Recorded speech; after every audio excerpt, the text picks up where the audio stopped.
O, di ba, gwapa tita, luto na. Hi tita, gawa ba kayo nito tayo? Very easy lang siya and then very simple ingredients lang siya. You have some spinach, puff pastry, tapos itong cream cheese natin, tsaka yung bacon na malapit na masunog. So, yan lang yung ating gagawin. Tapos, ilutuin natin to sandali lang. Ayan, so ilulit lang natin yung spinach dyan. Hanggang medyo maluto-luto na lang siya ng konti.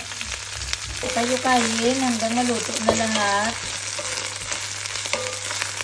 Very simple lang talaga ito din. Very yummy pa. Ayan na tita, pwede na yan. Hanguin mo na, tsaka i-add mo dun sa mixture mo. So, ayan na tita, mix-mix na yung i-mekos-mekos na natin yan. Ayan, mekos-mekos. Ay, parang nagsama yung mekos. Udlay, mag-mekos-mekos. Wala nito. Ng gloves mo sama ba? Yan, ganyan lang hanggang lumikos-mikos na yung bacon saka yung spinach. So, amo ni siya mag-wrap tita. Mag-scoop ka dyan ng konting mixture mo at saka lagay mo dito. So, pwede mo siya i-fold whatever you want. No? Pwede mo man siya i-gawing buwan or bulan or bilog. Ikaw kung anong yung mga trip-trip sa buhay. Ito na yung nauna na small ones natin, tita. Tapos ito medyo big siya. So, ang gagawin natin ngayon is, tituklupin natin yan siya like this. Oh.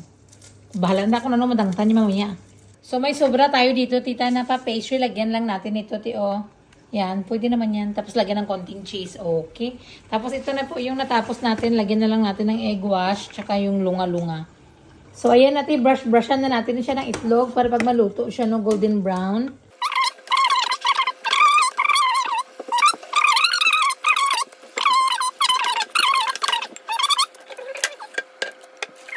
And then, after yung egg wash natin, tita, lagyan mo na siya ng sesame seeds. Para maganda yung tingnan mamaya kung naluto na. Ayan.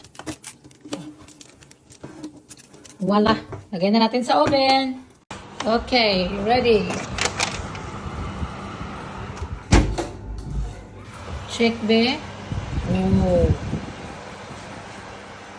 Kulang pa. Okay, luto na. Kaunin na natin, oh. Di ba, gwapa? Nanay, init. Yeah.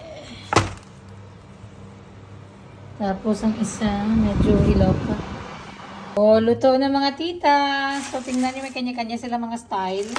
Yan, o, nagalabas-labas ang kanyang green. O, luto na. Tapos, ito yung dating parang empanada, no?